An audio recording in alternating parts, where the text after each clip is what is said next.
Hello, you are listening to Marigolds and Juniper, a Kamloops-based podcast focusing on how the COVID-19 pandemic made an impact on our local food scene in mostly a positive way.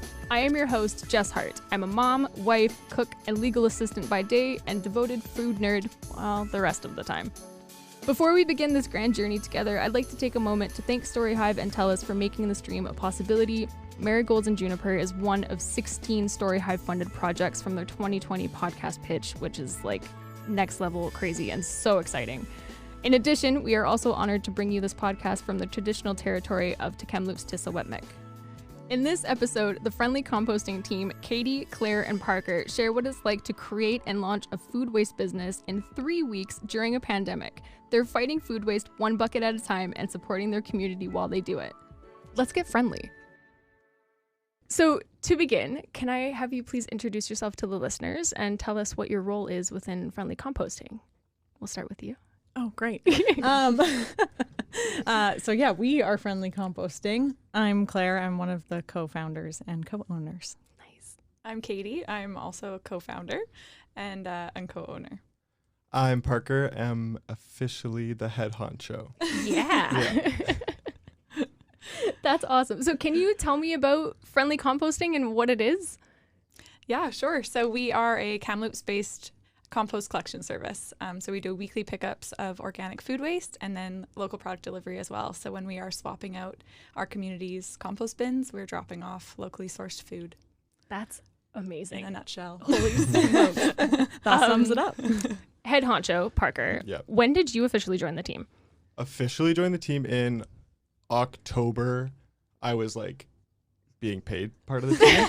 But I volunteered for like about a month or two before that. Nice. I kind of just weaseled my way in as soon as I saw an opportunity. That's great. So are you guys still accepting volunteers? Like, how does that work? Yeah, yes, always. Just to come Yeah, and whenever move we stuff? do have people reach out to us who go, I really like what you're doing, looks like something I want to be a part of. More often than not, we bring them in right away to just like give it a shot and try. And they, we've had volunteers that have stayed on with us almost a year now, who just kind of like comes every couple of weeks and helps us wash bins and sanitize, and we just catch up on life. And she's just wonderful. And then some, like Parker's case, transition into employment. So Cool, that's amazing. Yeah. Get everybody all involved. So as it usually is with businesses, you have to take time in order to like formulate your business plan and figure out what it is that you're going to do and how you're going to make it work. You launched your business right in March of 2020, if I'm correct, when the pandemic was like taking hold of the world. Did you do that on purpose? No, not really. I would say we were probably talking about starting this service maybe 3 weeks before we actually start operations. So before that week that COVID shut down, we had like started like a couple spreadsheets and trying to figure out if it was feasible and logistics. And kind of just as we were ready to start, like we're just ready to volunteer our friends to start, and we figured that's like the easiest way to figure out logistics. And that was the week that COVID shut down, and we had to kind of be like, are we still going to do this? And we're like, well, I guess everything's still socially distanced anyways if people are just leaving their bins out. And it was like, okay, well, yeah, I don't know. COVID doesn't really affect this too much. Let's give it a go. That's amazing. So what was that experience like? Sudden. Yeah. We had I had just quit my job and was at home, and Claire was working from home with COVID shutting down, and so it just like turned into sessions of like writing in journals and going like, okay, what direction am I going to take my life, and like what direction is this looking like? And then it was just like, it happened really quickly. We figured more people were at home and cooking more at home. Totally. And producing even more food waste. We were just sick of throwing it in the garbage, and we actually kind of naively just like started collecting our food waste, and we drove it to, like, we Googled composting Kamloops. Really? Yeah. Drove it to Cinnamon Ridge, where they told us that they just do yard waste. And so it turned into like this little, okay, now let's find another place that takes food waste. Like, we're motivated, we'll drive it somewhere. And found out that there isn't a organics solution in Kamloops. So I was working from home. I was working from home at the time, and Katie had went to go drive the bucket to Cinnamon Ridge, and I got the most panicked phone call. Like, I was like on my lunch break or something. I get a call from Katie. She's like, you're never good, they didn't take it. They didn't take our bucket. We collect our food scraps and they didn't take it. What do we do? I was like, I don't know. And then like 15 minutes later, I got another phone call.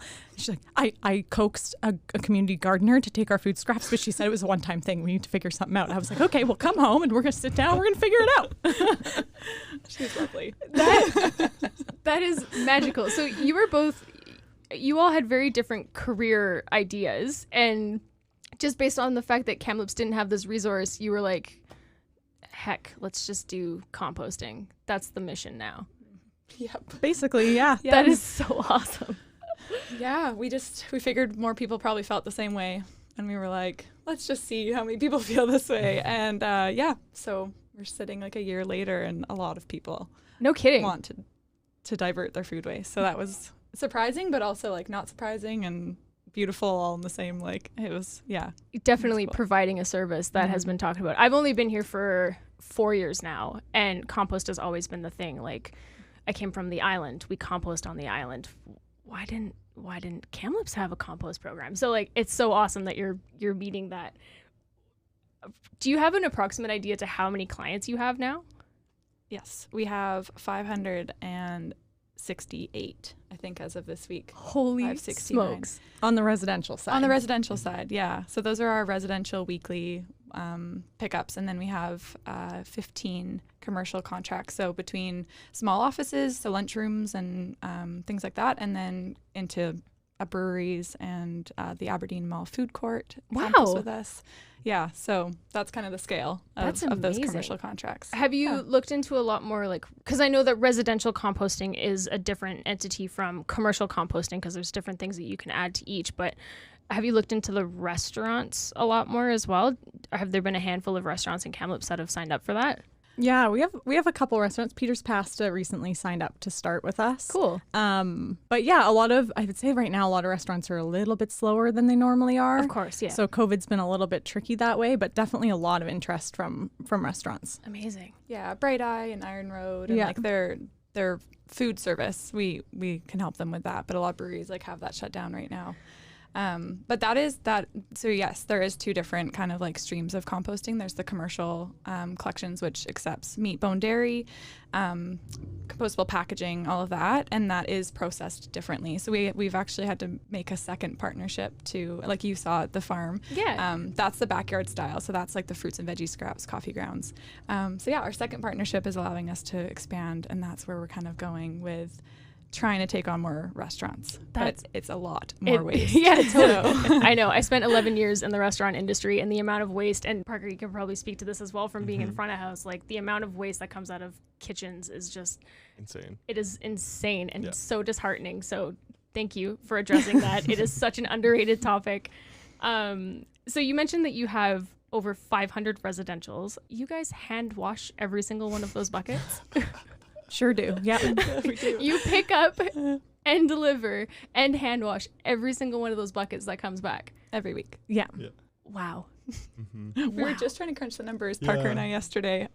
We had a new volunteer in yesterday who might work with us this summer, and he was like, it was his first day, and he was just whipping through them. We're like, right on, man, like that's awesome. And then he's like, how many of these do you think you've washed? I was like, we decided we didn't want to figure it out. Yeah, we're not going to give you a number. It's going to scare you. Yeah.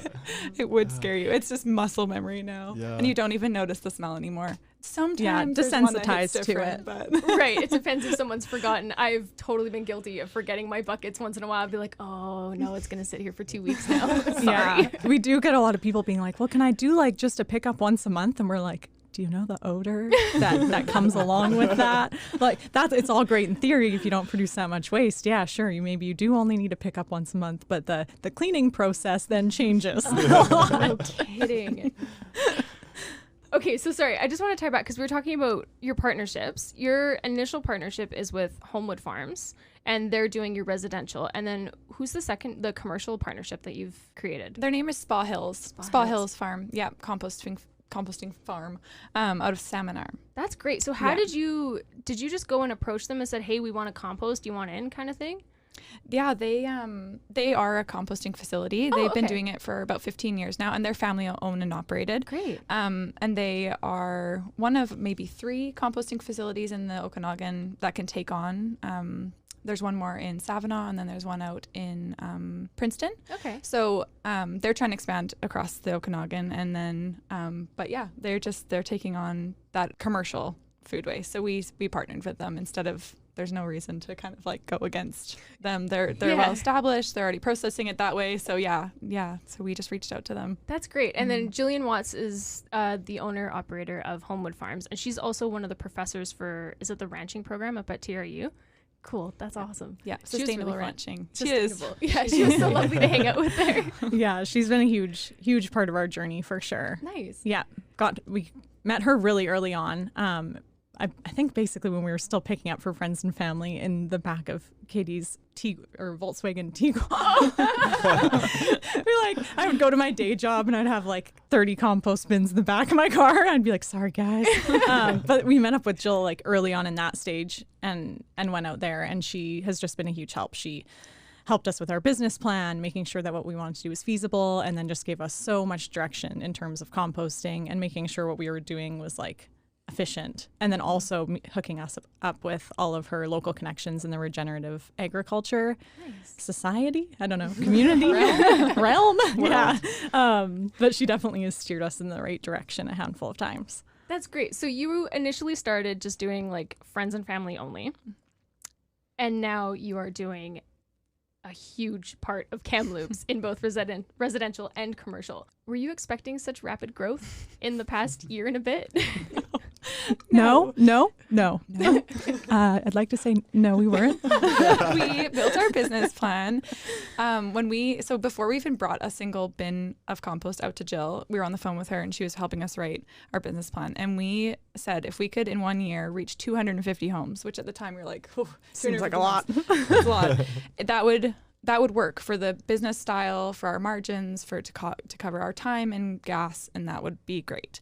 And it doubled every week. Like every week it was doubling. Wow. We went from like 8 friends to 15 the next week. Then it was like 35. Then we posted in a few Facebook groups. Then it was like 75, 150. And then we were like, and then Claire quit her job about 3 months into. We were crunching the numbers again. And it was kind of just getting to the point where I was also maxing out with my ability to pick up in the day. Like I was picking up from like 9 a.m. till like 6 p.m. and having like email people being like, leave your bucket out, I'm still out here. Wow. So it was long days. And then, so I was kind of like, one human can probably do about 110 in like that day. In a long day. That's where we're maxing out. And then so Claire quit her job and she was like, hey, I'm all in. I was like, oh my God, this is insane. So then I think we were at 250 before Parker came on. No, Parker, you were on right around 200. Yeah, I think I remember. I remember 250. Yeah. Because she used to pick me up. This is when I was volunteering. She used to pick me up at like 9 o'clock. And then our Tuesday route has just been the longest forever. Okay. I think it just covers the most amount of homes. But like there would be days where she'd pick me up at 9, and then we would finish finally picking up all the bins at like 7 o'clock, and we'd be like, okay, are we going to get tacos or something? We need like a beer just to finish out the day. Like, yeah, it was just, they were crazy days, but no kidding. Yeah. Bringing Parker on as what we call a runner was a game changer. I was like, because I knew the route so well at this point, I would just like pull over. I'm like, there it is. There it is. There. And he was just like so gung-ho and like new energy. And it was just like, I was like, this is what we need. New energy. And then pretty quick, it was a divide and conquer situation where we were like, we need all 3 of our vehicles and we need to go out for the day and need to finish by 5. Like, that's the goal. Like a regular kind of work schedule would be ideal. Yes. But you guys have a lot more drivers involved from what I understand, right? Mm-hmm. How many do you have working for you? We have 7 part-time drivers right now, 3 part-time employees, and then we're hiring 3 more this summer. Yeah, we got some Canada Jobs funding, which is huge. Amazing. For a small business. And yeah, so we're bringing on more onto the payroll. But our drivers are hired as subcontractors, so we give them a route for the day, and then they're paid the same no matter how long that takes. Nice. So they get faster and faster at it each week. But yeah, just to kind of save us for micromanaging their day. If they want to take a doctor's appointment, awesome. But as long as they get the route done and they're back, and then they most of them dump and clean their own bins, which is very helpful. That is beautiful. Yeah. Holy smokes. So I understand you have 3 pickup days and delivery days for that matter. Whereabouts, like, what's your route for Kamloops? because you guys are all over the map, right? Yeah. So what's a day? Let's pick a Tuesday, for example. That's a good pick. That's a good day. Tuesday's a doozy. So when you start your day on Tuesday, what does that day look like? Okay, so it starts. We pick up all of our products, all of our bread the morning of. So it's just like gathering all of the products that we need weekly. And then separating them into like which drivers are taking which route, and separating the routes into like which drivers can do these routes. And then, they all leave around 9 o'clock and get back at random times. It's all sporadic. Right. But like my route on Tuesdays is usually Aberdeen. So I have like a 65-ish bin route. And so a lot of the day is spent alone trying to find another podcast to listen to. But then getting back around, 2-ish sometimes, and just cleaning bins. We always have tunes on in the warehouse. That's great. Just trying to get through, but it's like it goes by so quickly. We're all just like having a good time. Yeah, it's a vibe in there for sure. Yeah, that's awesome. Has to be. But Tuesdays we pick up Aberdeen, Sahali downtown, Pineview, Dufferin. That's it. Sahali, did we say that? It feels like a lot more than what we just said. Right now there's about 315 homes on Tuesdays. Wow. So that is our like spike for the week, and it's our first day of the week, so we're like always feeling like really energized and like coming off, like, because we chose those 3 core days, they don't shift with holidays and everything like that, so they're just like really consistent, and it gives us time to get some R&R and like prep and do all that. So It's our big day right away, which worked out really well. And then we go over to the North Shore Wednesdays. So everything north of the bridge, including Rayleigh. Oh, cool. Okay. And Sun Rivers. Sun Rivers, Rayleigh, Brock, Westside, Bachelor Heights, and North Shore. And then Thursdays, because we were making one trip a week out to the farm, we were heading out east. So we were doing Valley View, Juniper, Rose Hill, Dallas, and then out through Barnhart Vale. Wow. And Campbell Creek. You guys have quite the coverage. Yeah. And it's been slow. Like we started just doing that Tuesday day as what we offered. Yeah. We lived in Aberdeen, so we were like, let's just see how much. We were just nervous that if we open it up to the community, we're gonna be like. I don't even think we had a trailer at the time. We were like, well, what if we open up to everybody and then we get like 500 signups and we just have like one Volkswagen Tiguan. How the heck are we going to do that? It's definitely like a grassroots growth where it was like, okay, first friends and family, and then we'll open it up to the Aberdeen area through garden groups and Facebook. And then, okay, we've got a handle on this. Now we'll offer it to the North Shore, and slowly expanding that way. Then we swapped pickup days for Sun Rivers because we were just like, that didn't work. They'll try that again. You're going to go on this day with this one because that worked better. And we weren't out in Rayleigh for a long time. We had a couple of people reach out to us, be like, come to Rayleigh. And we're like, I don't know, that's far. How many people are going to sign up out there? Like, tell your neighbors. Yeah, tell your neighbor. Like, the more interest we get in an area, that's great and that's encouraging. Yeah. And we want to offer our services there. And then, eventually we got enough interest in Rayleigh and had a handle on the operations that we were able to expand out there too. So definitely made a couple people out there really happy. It was awesome.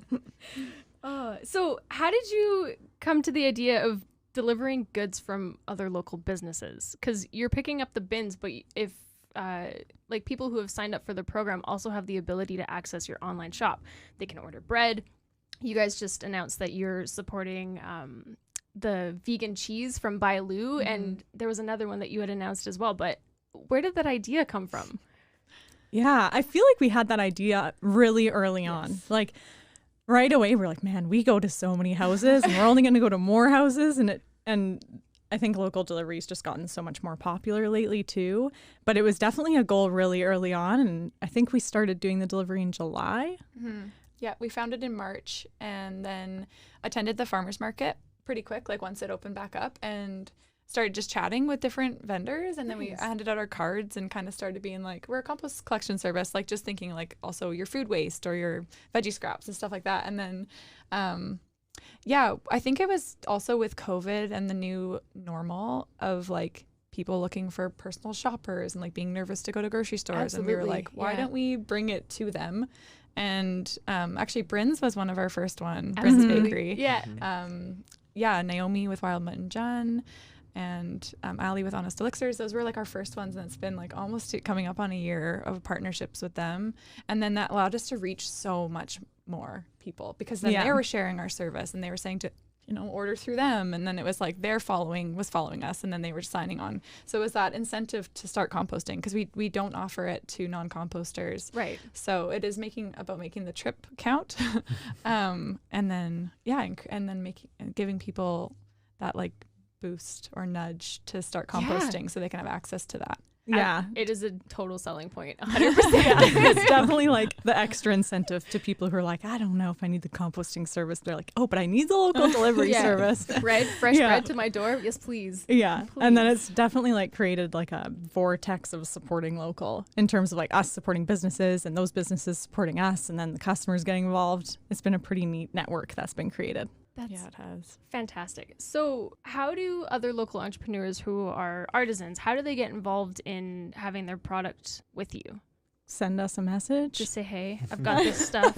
A lot of the people we've met have just been through the farmers market, or people who reach out to us, or someone we hear through somebody. Like Bryn will be like, oh, have you met Lou? And we're like, no, we haven't, but we would love to, or stuff like that. Yeah, it's pretty organic. Yeah. For sure. We just like through like Jill is a perfect example. She was like, I do not buy chicken from anywhere but Rosebank.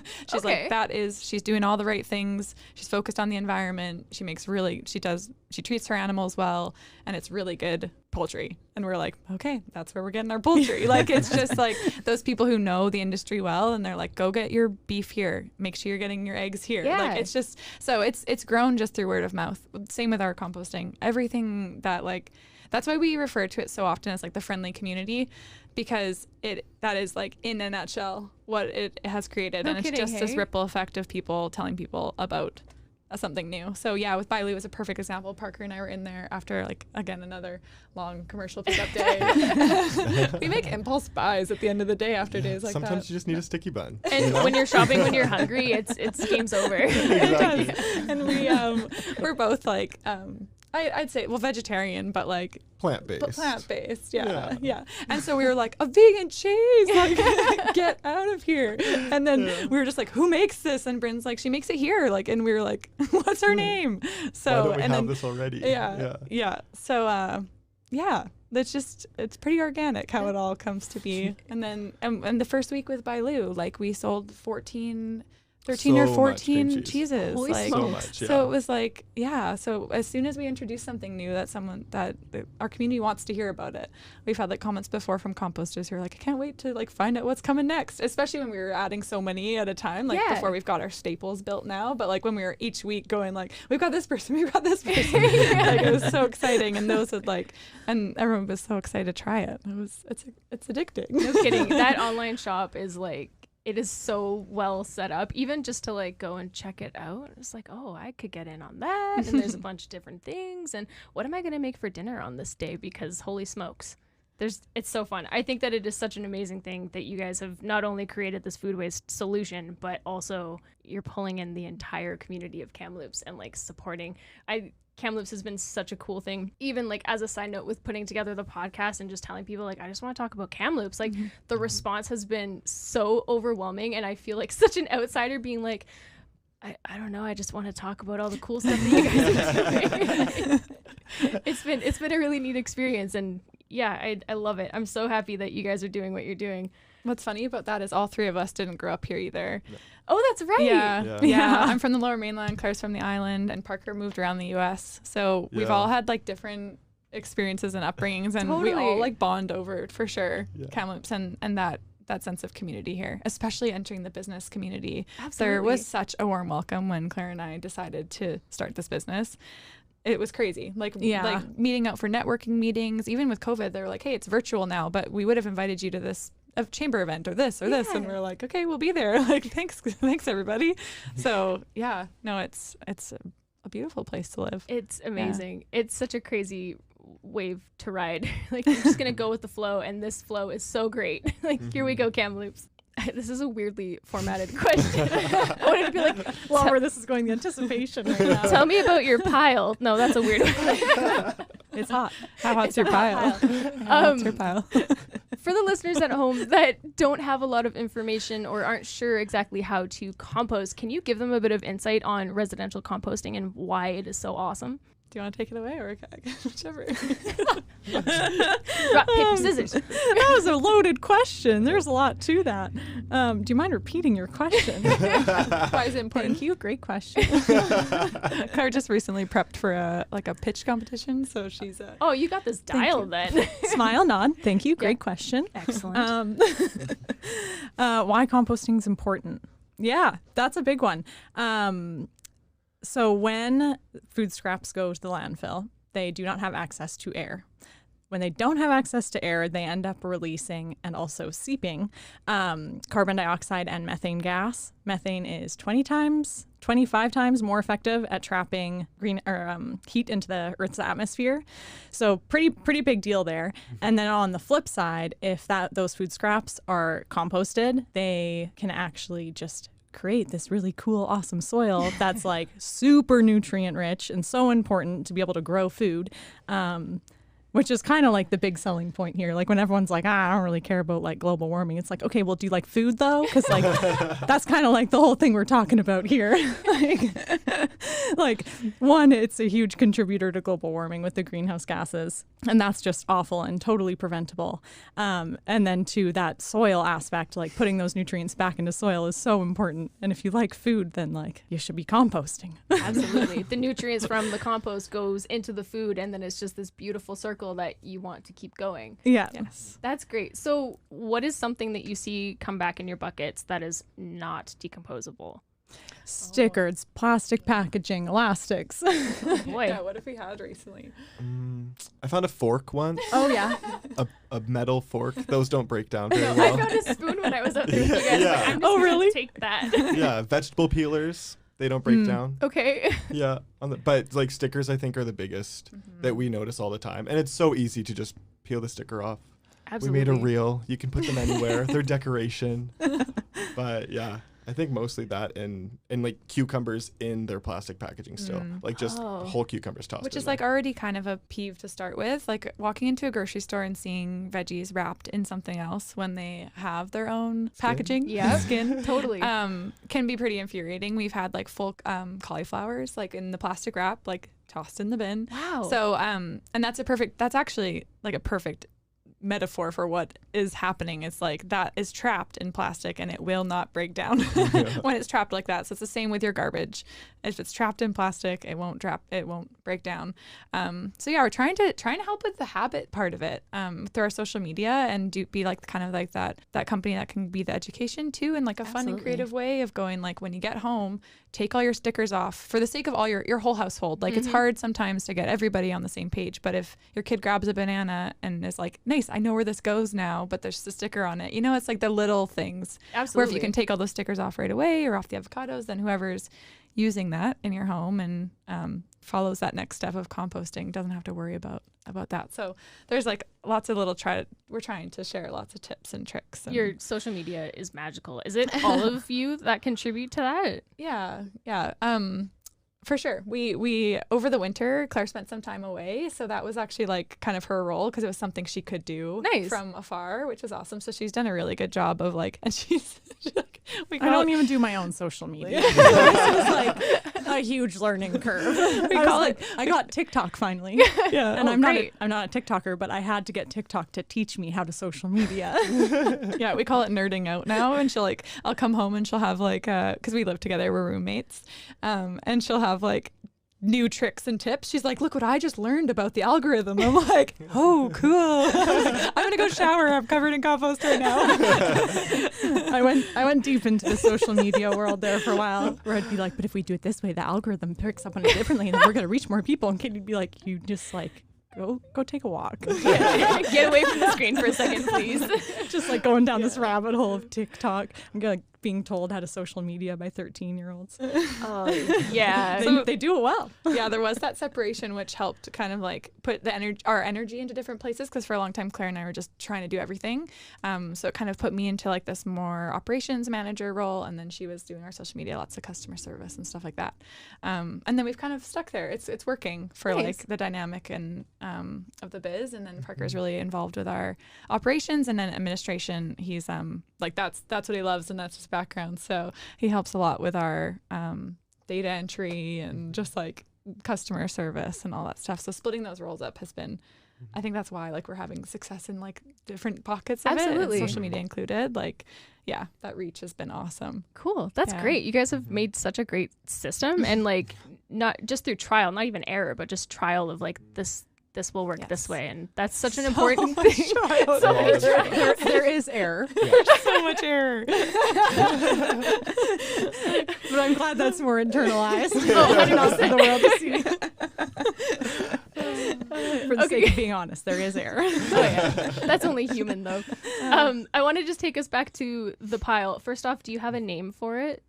No, but The that's friendly- a great point. Well, the friendly pile. Yeah, it's been No the friendly personal compost name. pile. That's from the beginning. We've just been like, here's our friendly pile. It's friendly and doing friendly things in there, and there's friendly But microorganisms. like everything else we have kind of has a name. Our trailers have Yeah. names. Our truck has a name. It is so much easier to organize when equipment has names. Like we're like, you take Amora and Frankie today, which means the green truck and the big trailer, and I'll take and I'll take the Tiguan and Heather, who's our first trailer, who's our like baby. It's my mom's name. Yeah, it's her mom's name. 'Cause, a donation was made by Heather McLaughlin, Claire's mom, to buy this trailer, so it was named after her. Yeah, so that's been like, and then Sunny, the Jeep, is the yellow Jeep that you'll see bombing around town picking up bins. And Brilliant. Hard to miss. Hard to miss for sure. Yeah. So yeah, I don't know. The pile doesn't have a name yet. The friendly pile is fitting, but It Were is. you inspired when you were out there visiting? What To did name look it? like? Oh, it was. What did it look like? It was a pile of rotting food. don't sugarcoat it. Oh, right. Well, we put sawdust on it, so it was even more beautiful. I mean, the pile itself was inspiring because you guys have how much food waste have you diverted from the landfill? A rough estimate, but we just crunched the numbers recently, and we think about 150,000 kilograms of food waste since we started. Yeah. So the size for the listeners at home, the size of it is like a small mountain. A rolling hill. Not one that you want to jump in, but it's there, and it's great and super warm. It was really fun to see, because like of course you're talking about the microbes and everything that goes into the compost pile and breaking it down and stuff, but it was also really fun to see when I had taken my son there, like there's frogs and there's a whole ecosystem that's attached to that little, not so little pile. What's the end goal for the pile? We would like to redistribute it for sure. The end goal is to make just really high quality soil that we can give to farmers, that we can give to community gardens, local gardeners, and bring it back to the farmers market. They call it black gold in the compost community, and it is so nutrient rich. So it's not used like a topsoil. It's like a 1-to-5 ratio of compost soil to topsoil. But our plan is to sell it. So that kind of was our third, when we were building our initial business plan, was our third source of revenue, and our third sort of enterprise is soil distribution. So and we're just, like you saw, just finishing our first batch, and it's got to be sifted, and we're sending some samples off to be tested, but it changes every single day. So we could send a sample off and get some metrics back in terms of like the pH balance or moisture or what's in it, and it could change tomorrow. Yeah, so totally. it's just evolving so quickly. So we'll get a rough idea of what's in it, and then be able to package it up and sell it. That's really exciting. And bring it back to our composters who gave us their scraps. Full circle. Yes. Yeah. Full circle. The things that affect the nutrient levels in the compost that you're sending for a sample, would that be like temperature and what kind of food waste is involved in the sample? Yes. Cool. Yeah. It what we're collecting makes a huge difference. Okay. Yeah, for sure. So you can have compost soil that's like does reach organic status. Ours, I don't know if it would ever, just because we have so many different people. Like if we were a local organic farm that was composting our own waste all the time and that was it, and then there'd be like a lot of control. But because we have almost 600 residents who are just doing their best to put everything they can in that bin, we don't have as much control over what's going in it. So that would be awesome one day to receive that sort of nod. But yeah, it all changes it. It changes the moisture level, the climate.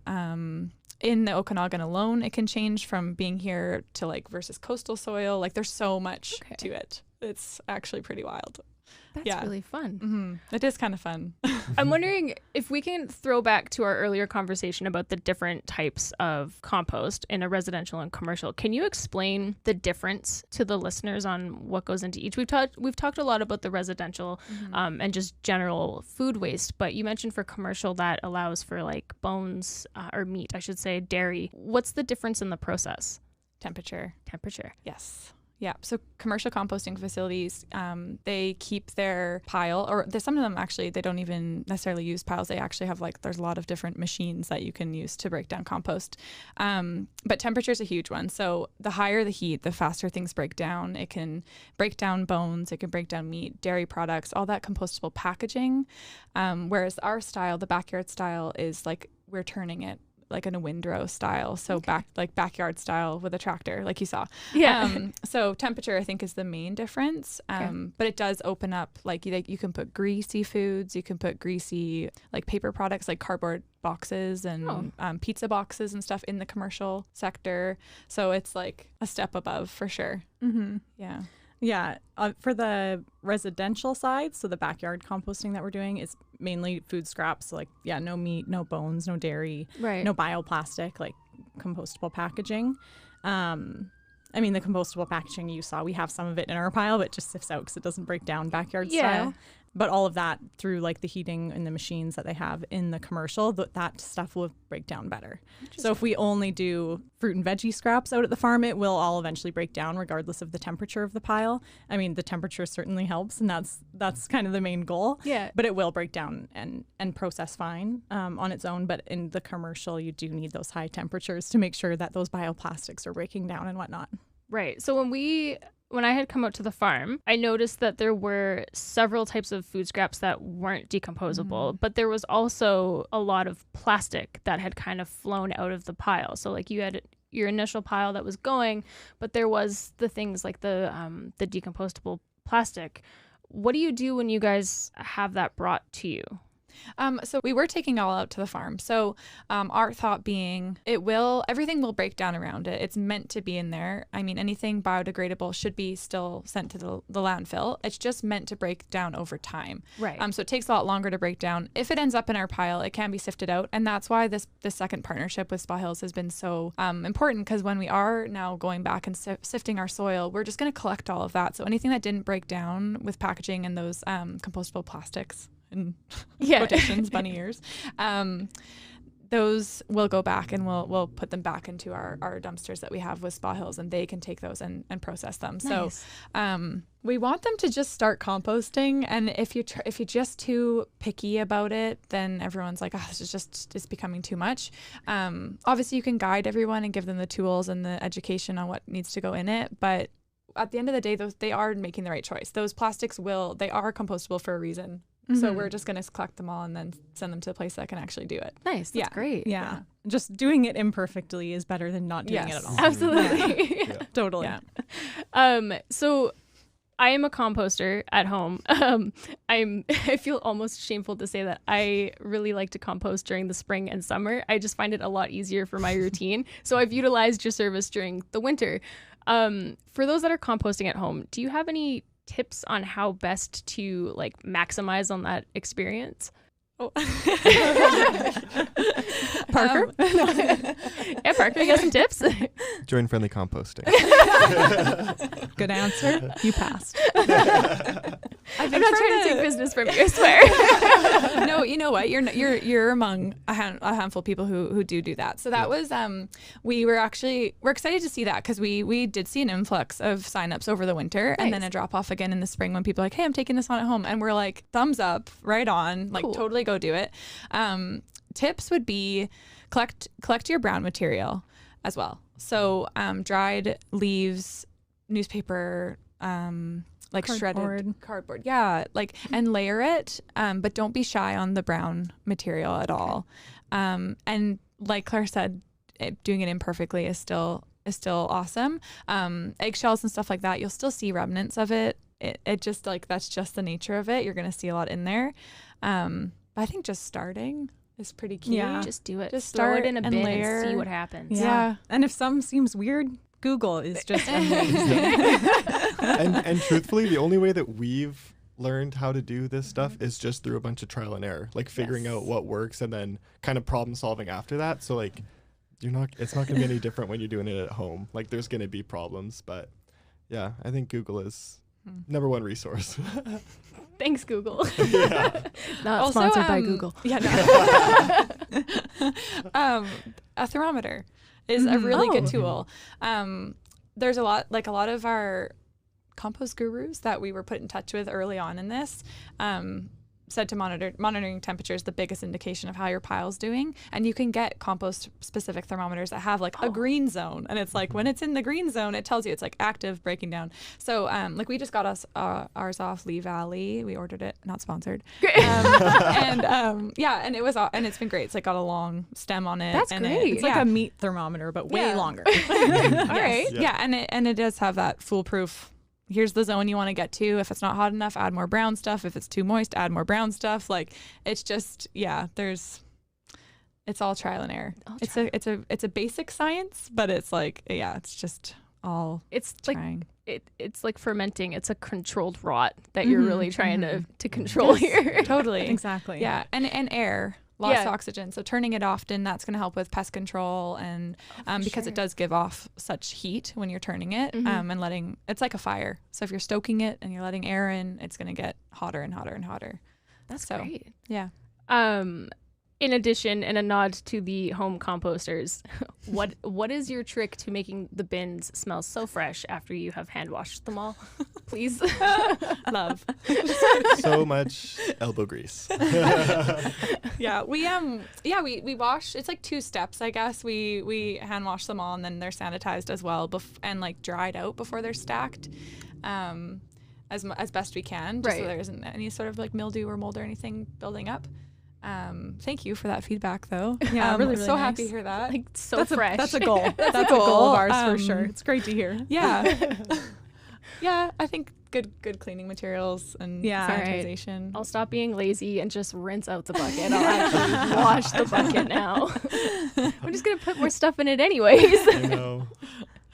Yeah, as like washing it fresh too makes a huge difference. Like if you are at home emptying in the backyard once a week, give it a rinse right away. Like don't let anything sit. Even if we like miss a bin and it's been sitting under our counter, and we come back never to a it. happy discovery. Never. That's a great point. Or never a happy discovery. That's hilarious. Especially if you've left it for someone else by accident. Yeah. Like, hey, did you leave this under here? I was like, oh yeah, it was soaking. You're like, oh, was it? Yeah. It's still soaking. for a It's week. been a week. Yeah. It's marinating in its own. Yeah. I've seen lots of tips and tricks online. Lots of people like to line their bins with like cardboard, for example. Many people turn to the decomposable composting bags, which I 100% will never use again because they take forever to break down. And you've talked about how the temperature is really important in order to get those materials to break down. 10 out of 10, don't recommend.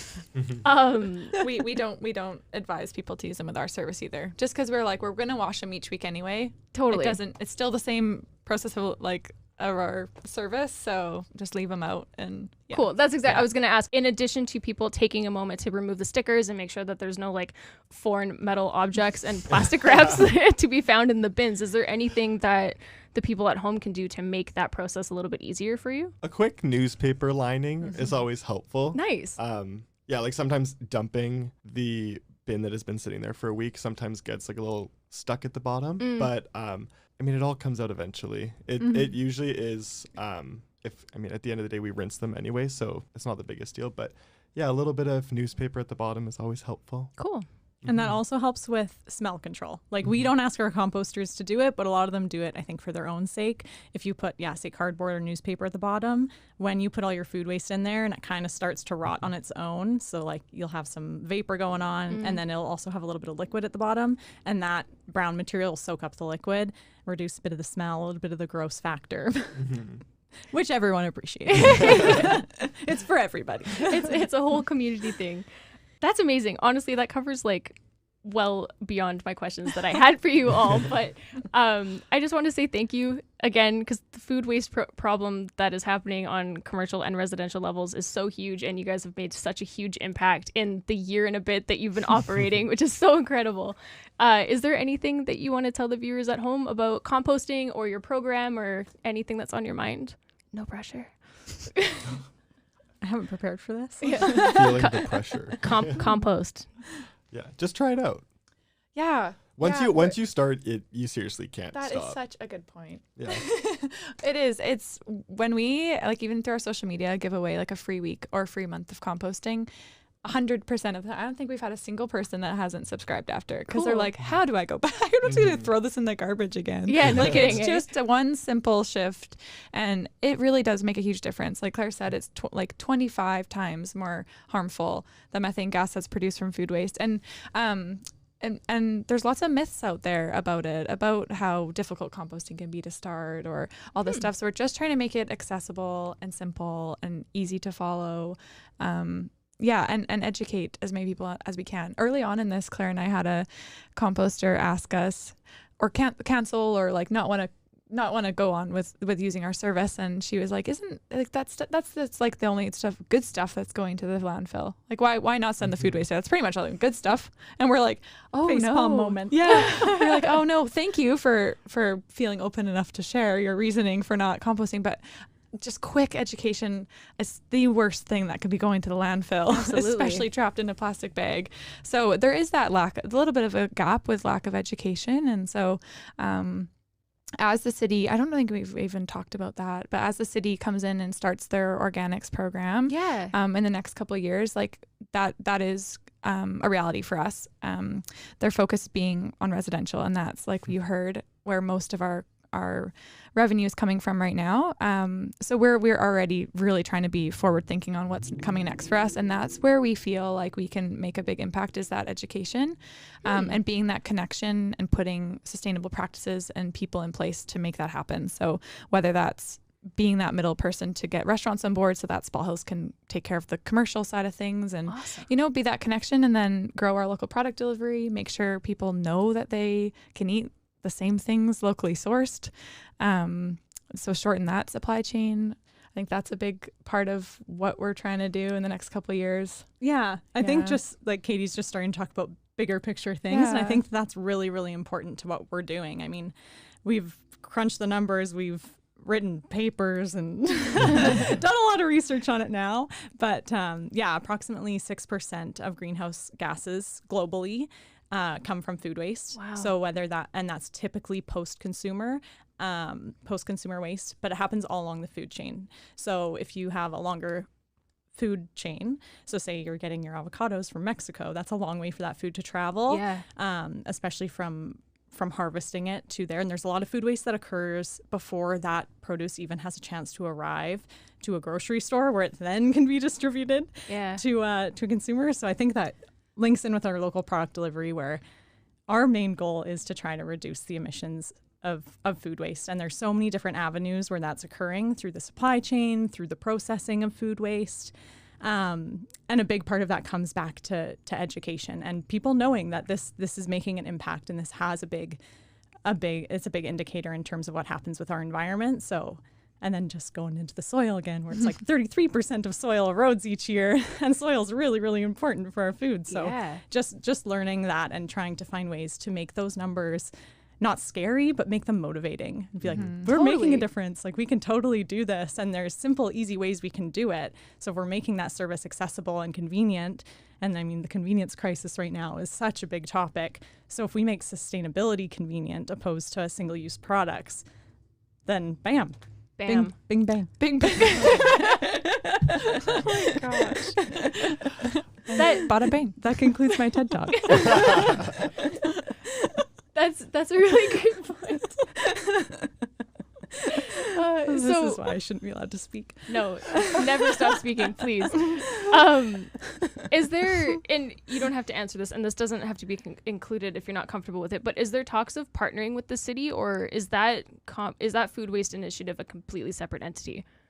I would say it's a completely separate entity in the fact that no, we don't have any partnership kind of arrangement coming down the pipeline. Okay. To put it frankly. But there is a gap to fill for sure. Absolutely. So with them just focusing on single family residential curbside, then we can pivot and we can go, okay, every office, the Sun Rivers community that's on the reservation, the Sun Peaks, all these areas that are outside city limits still need a service and still can benefit from them. And then the fact that they can be slow going, they're waiting on grant funding, there's all those things. At the end of the day, it's going to be a positive for our city, and we do think that that's the right step. Like, that's, if we lose 500 composters and they can do it for 90,000, amazing. Like, at the end of the day, that's huge. Yeah. But yeah, so in the meantime, we'll fill that gap on the residential. We'll continue to divert. We've got 2.5 years, and at the rate we're at now, that's a huge impact of diversion. Yeah. And then, we can pivot and we'll fill the gap. And if they end up contracting us out, if we've got a really good handle on what's going on in the commercial businesses, restaurants, all that, then that would be awesome. That's we'll continue. Amazing. Yeah. Holy smokes. To be continued. TV. Yeah. Yep. Hopefully. No, 100%. Thank you for your time. Thank you for bringing me out to Homewood Farms. That was such a cool experience. I was so stoked to share that with my kid. Just thanks for all your hard work and like giving a poop about compost. Giving a hoot about it. I love it totally as an aside, but I love that you guys, I can't remember where I had read it. I think it was on like your founding story where you're like, and we finally got our poop in a group. It's like, yes. It does say it like somewhere us. on our website. Yeah. I think it's on social media. Yeah. Cool. Is there anything else that you guys want to throw out to the public? And just compost, guys. Thanks for shedding light on cool thank you. things that are happening in Thank Canada. you so much, Jess. Oh, man. This is really cool. It's an honor. If you have enjoyed this episode, well, thank you. Please be sure to follow and subscribe wherever you listen to podcasts. If you know someone awesome in the food industry, please email me, Jess, at marigoldsandjuniper@gmail.com and tell me all about them. Thank you so much for inviting me into your day. I love you, Kamloops. Met Wichterman.